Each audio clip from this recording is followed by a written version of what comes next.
they are. Destroy anyone who gets in my way. Well said, Prince. There wasn't even an ounce of pity.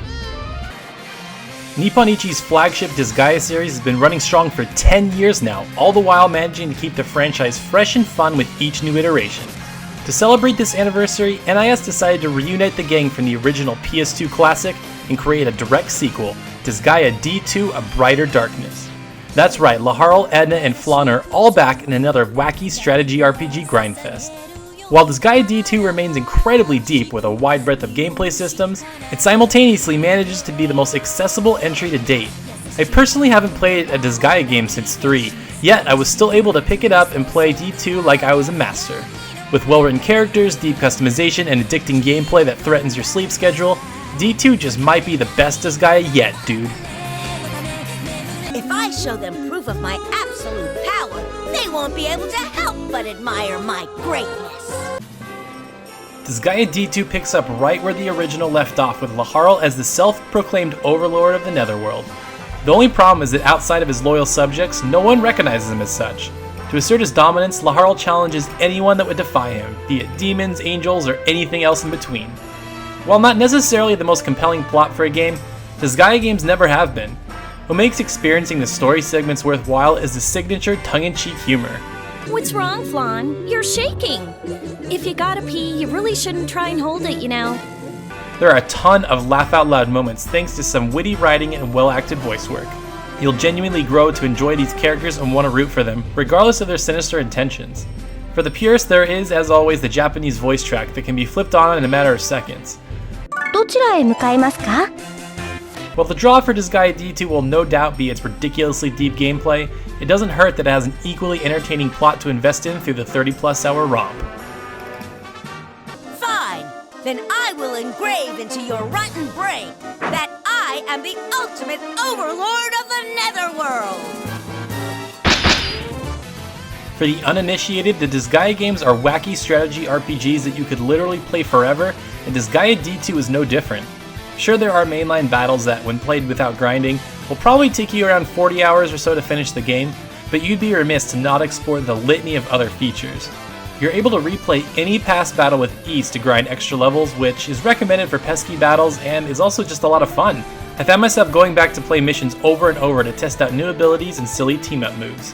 Every single item in the game also has its own dungeon to explore that, when completed, will not only level your characters up, but also strengthen that item. If grinding characters to level 9,999 isn't enough, then you can reincarnate them back to level 1 with exponentially more stats as you level them up all over again. I found this particularly useful when unlocking the next tier for a certain class I had. It's nice to be able to reset a character to a new class without having to create a brand new character all over again, even though that's essentially what you're doing. Disgaea D2 is also filled with interesting side features that make mundane tasks a little bit more interesting. A new feature called the Dojo has you assign certain characters to workout regimens that will level up a particular stat or skill the longer they're assigned to it. The proposal system is also back, where you can buy off certain characters to help you win a vote for a new Lotta Pass, such as better items at the item shop. If you take a step back to examine this, that's kind of a silly system, but ends up being a really fun way to build up your team and gear at your disposal. I've played a number of Disgaea games in the past, but none of them have ever grabbed me as much as Disgaea D2 has. Whenever I would pick up the controller to play a battle or two, I just couldn't put it down. I'd be grinding a few levels here, testing out a few abilities there, and before I knew it, 2 hours had gone by. Established fans will no doubt enjoy Disgaea D2, but this title leaves the door open for new fans as it stands proud as the most approachable entry to date. I'm not being stupid, I am for real! That's why I came to the Overlord's castle! Visually, Disgaea D2 doesn't exactly impress. It's pretty clear at this point that Nippon Ichi is content with the simple yet expressive sprite art style, as it certainly works well for what the game's trying to do. Personally, I would have liked to see something a little bit more graphically impressive, or at least new monster designs, as D2 looks pretty similar to 2008's Disgaea 3 by comparison. Regardless, the characters and environments are colorful and enjoyable to take in. Music is typical fare as well. There's fun and upbeat tracks, as well as a few that are on the more goofy side. Basically, if you've played a Disgaea game before, then D2 doesn't really have any new surprises in the presentation department. I know. I ordered all my vassals to get to work on that non-stop without food or sleep. over here? I'd consider myself a bit of an RPG aficionado. I've played all kinds of strategy RPGs, from the masterpiece Final Fantasy Tactics to something a bit more obscure like Eternal Eyes. With that being said, I would consider Disgaea D2 amongst the best that I've played in this genre.